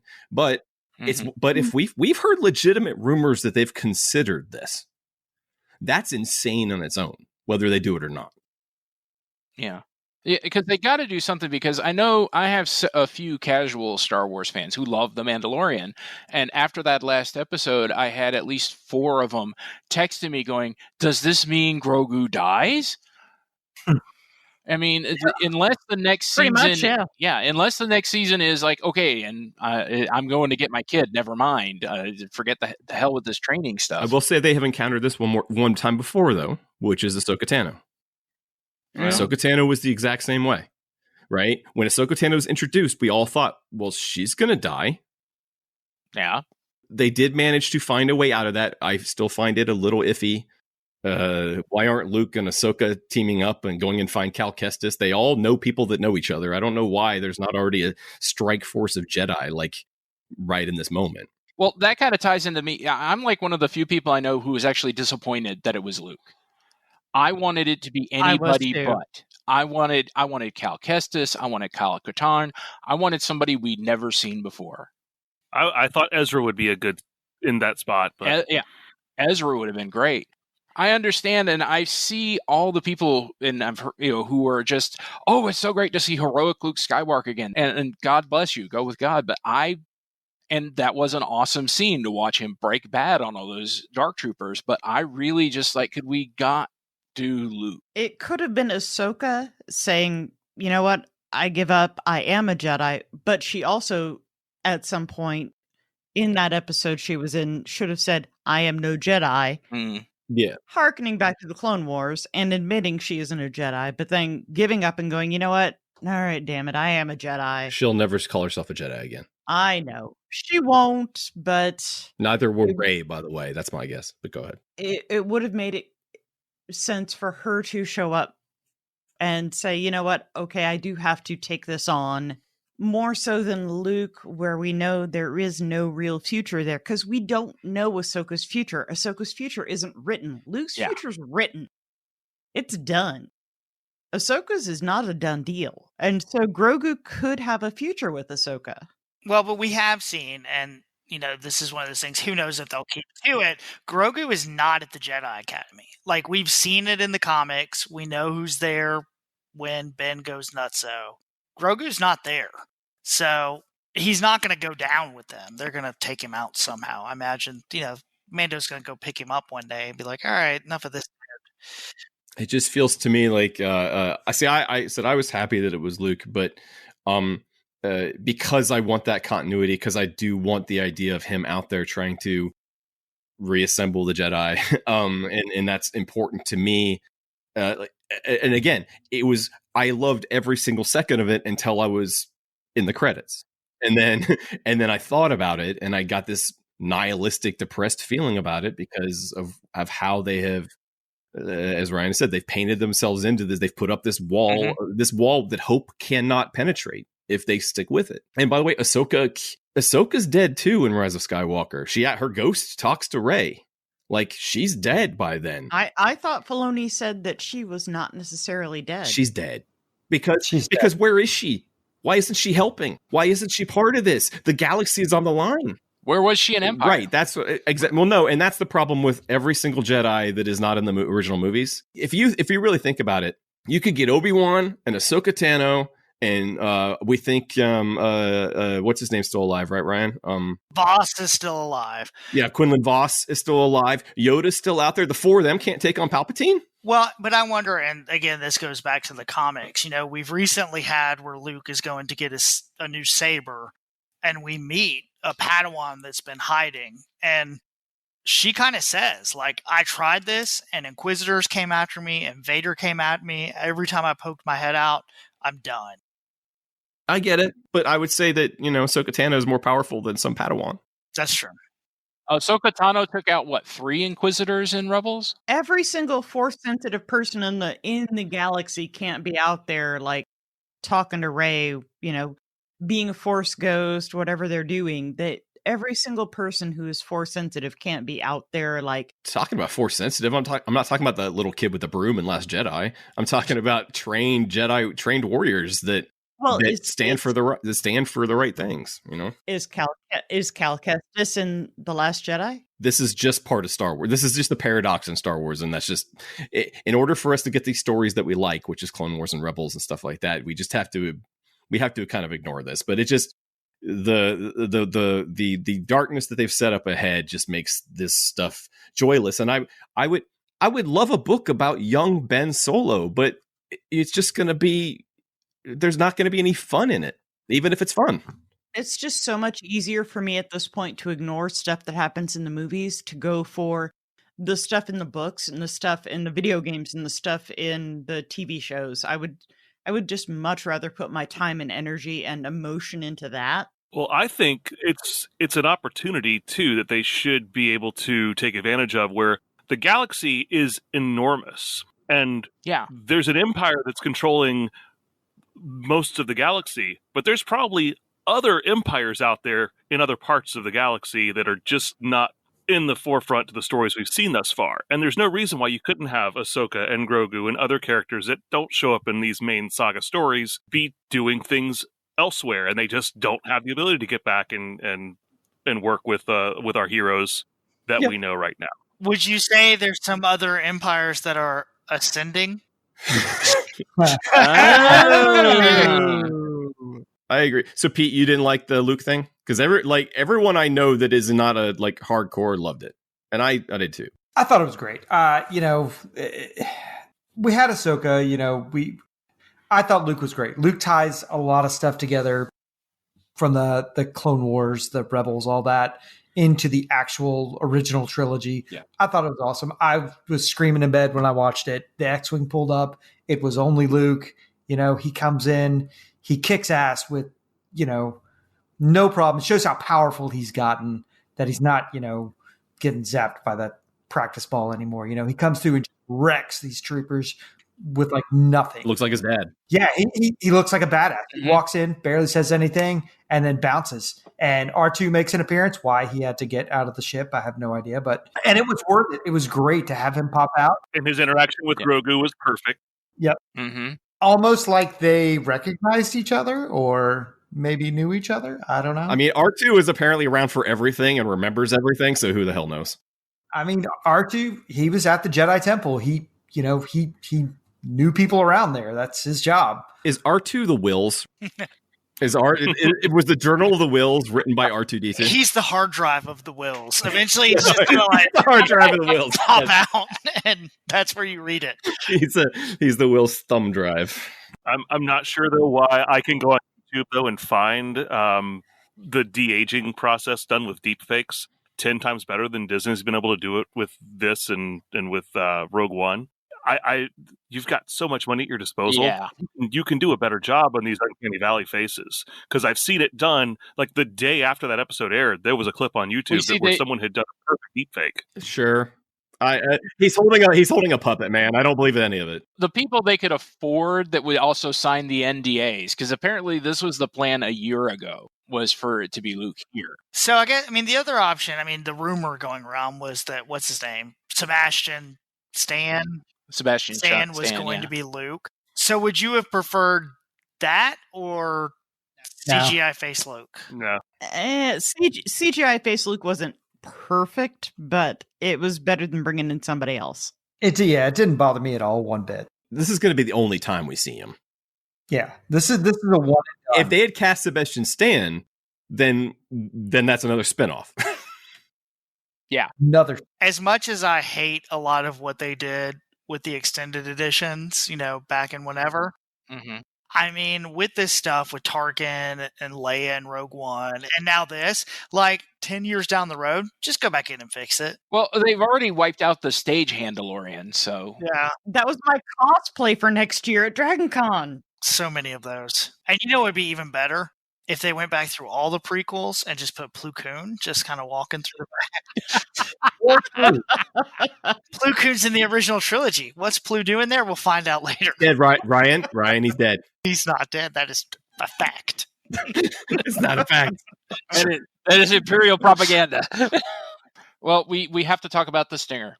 Watching that scene, the second we cut to Jabba's palace, I was excited. And watching Fennec come in and blow people away, and then watching Boba come in and shoot, Bib Fortuna. Bib Fatuna. Yes, Bib Fatuna. Although the first thing that went through my brain for both of them was, "Oh, don't stand there! Don't stand there!" they both stood on the trap door. Although it would have been awesome to get some geriatric Rancor that has one tooth left. It's like the sad dog that's laying in the corner. You're like, "Oh, they should shoot that." We also get to see Kindler, Gentler Fett because he frees the Twi'lek slave girl, too. And actually, it's Fennec who sets the slave free. It's not Boba. Oh, that's true. Boba doesn't do it. Fennec does it. But the way she grabs the wine bottle and just sits on the edge of the chair, I was like, I'm in. I want this show, and I want it now. Put it in my face. I was happy to see Jabba's palace. I was ecstatic to see Bib Fatuna. It didn't feel to me, the only disconnect to me is people think that this means he's going to take over the criminal underworld. I don't think Bib Fortuna is running the criminal underworld. I think he's just squatted in Jabba's palace with all the people that are left out hanging out. It's him and some Twi'leks and some Bomar monks and a couple Gamorreans, and they've just been getting high for 5 years. There's no criminal organization happening. They might be running Spice Chat. I'm not sure. They could be. I don't know. Well, we don't know what Spice is, don't we? I could be running Spice. I listened to your episode. That was hilarious, guys. Do not go to Kijimi if you want Spice. The Spice runners of Kijimi, they do not sell Spice. I'm running Spice right now. Yeah, but the second that shot was there, I was like, that has just became so many wallpapers. Yeah. That is not the Boba Fett story I want from what I saw of that character from this last season. It's not the one I want either. I wanted Pete, shut up. You're not allowed to talk about this part. Well, I'm sure the show will have flashbacks. Pete wanted no part. Dead. I wanted from Sarlacc pit to Fat Man in the Desert, or I wanted from. And you might get that. My dad's head is in this helmet, and I'm going to keep it anyway. To We got that on Clone Wars, though. yeah, but not okay. But And more Rebels. grown up. I want both. Like I said, I want both. Gary, I agree with you. I want it to tell us both stories. I want it to show us going forward and how we got there. Glad that they established in this scene that McClunky is a swear word in the Star Wars universe, because I got sick of hearing Dank Barrack every single time. I liked McClunky was good. Come on, McClunky was funny. I wanted him to say Dewanga Wanga again. Boba! Meeting hacking puta! Open our vidu! Wakana maliantismi!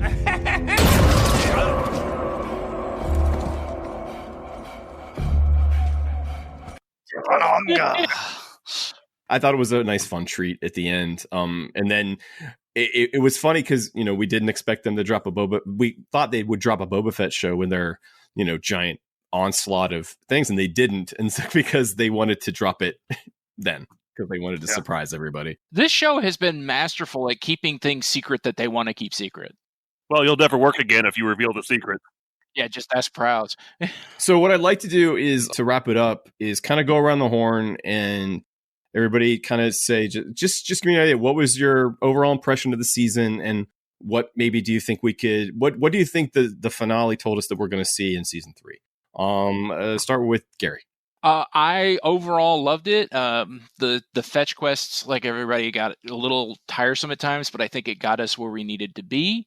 I think that it spent the last episode and fewer before setting up a lot of spinoffs for next season. I really don't know where we're going to go unless we do like a time jump and it's like, okay, it's time to pick up my kid from school. That's fair. Nope.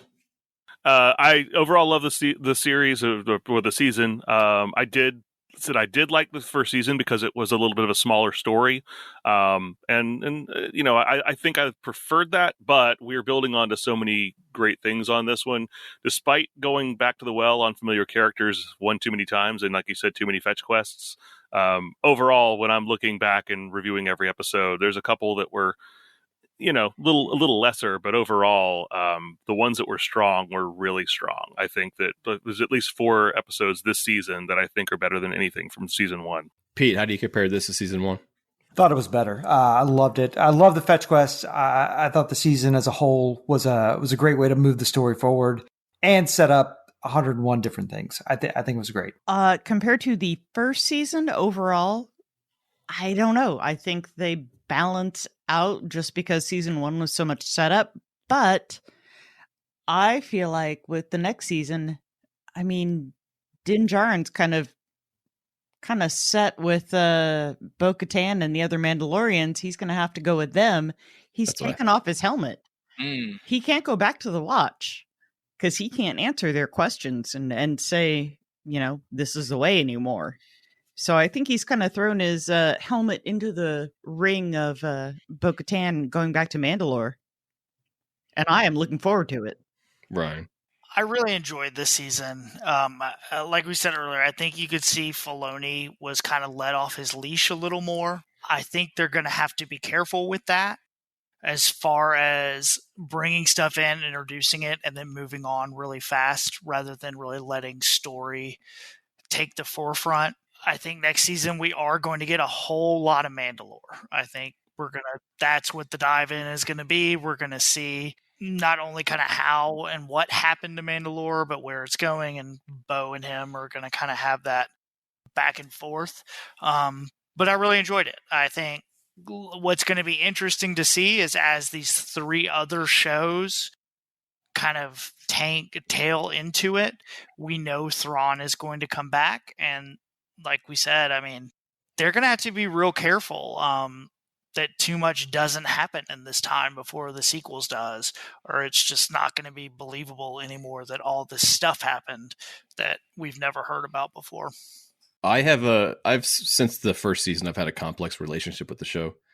I don't think it's peak TV. I don't think it stands up anywhere close to shows like Breaking Bad or Fargo or even The Boys. But I love the hell out of it. The writing is inconsistent. The acting, like I said, is uneven, but it has enough great stuff in almost every episode. It's got stuff that I love. And again, even though I don't think it's great, my bar for Star Wars is real low. I just like me some Star Wars. And what I think it does well, and this season did very well, is it pays off when it needs to. You know, you get to those moments and you go, yeah, okay, that was worth that. That was worth it. That story was worth it because I got to this moment.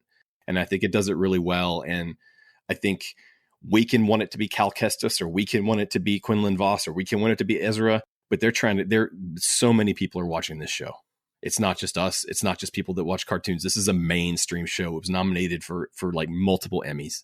Luke Skywalker, if they want everyone to jump out of their seat, not just us, he's probably the right choice. I agree with Ryan and Beth. I think next season is all Mandalore, and I'm going to have a hot take. We don't see Grogu next year. I don't think they're reunited next year. I think that will be our finale. I think we will get some sort of, I got to go back and get him or something. All right. Well, thanks everybody for joining us on our first group episode. Appreciate you guys for coming on. Next episode, we actually will do Lost Stars, and then God help us, we're going into Aftermath. And then High Republic. So all kinds of new things coming down the pipe. So plug away. Noel, who are you and where can we find you? Hi, I'm Noel Wood. You can find my writings on dorkdroppings.com, along with the writings of a few other people in this room right now. It's not updated very often, but I like to tell people my website is older than Google. Also, you can find me at least once a month here on the Needless Things Network, alongside Dave and Christian on the Audible Interlude podcast. If you're into G.I. Joe, or even if you're not into G.I. Joe and you feel like learning something about G.I. Joe, we talk about that stuff at least once a month, sometimes multiple times a month. Noel, what's your code name? It's Crapshoot.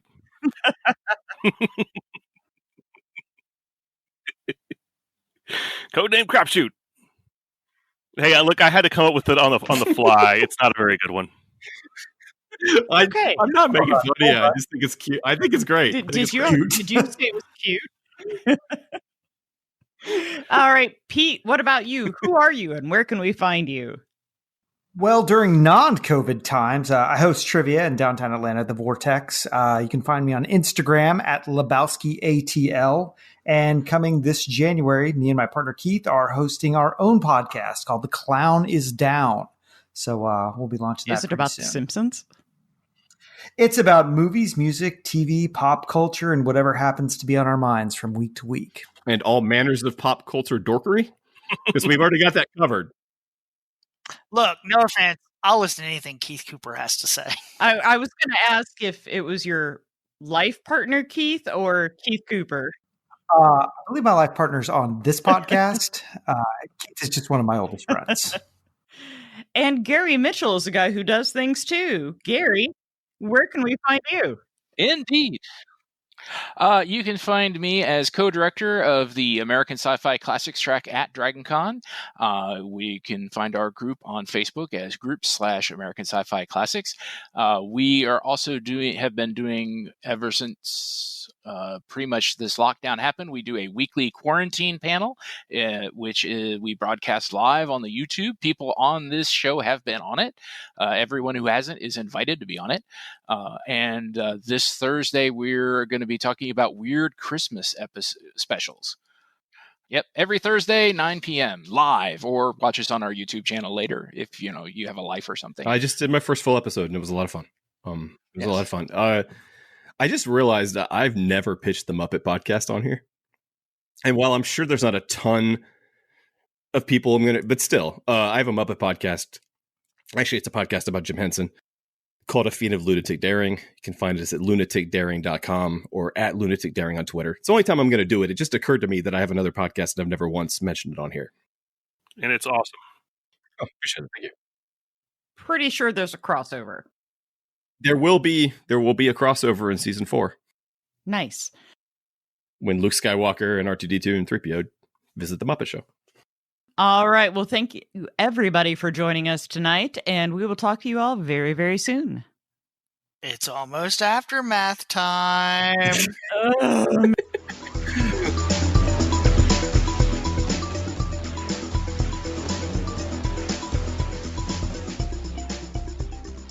You have been listening to a Needless Things podcast. You can follow Needless Things on Facebook, Twitter, Instagram, and at needlessthingspodcast.com. Love you. Mean it.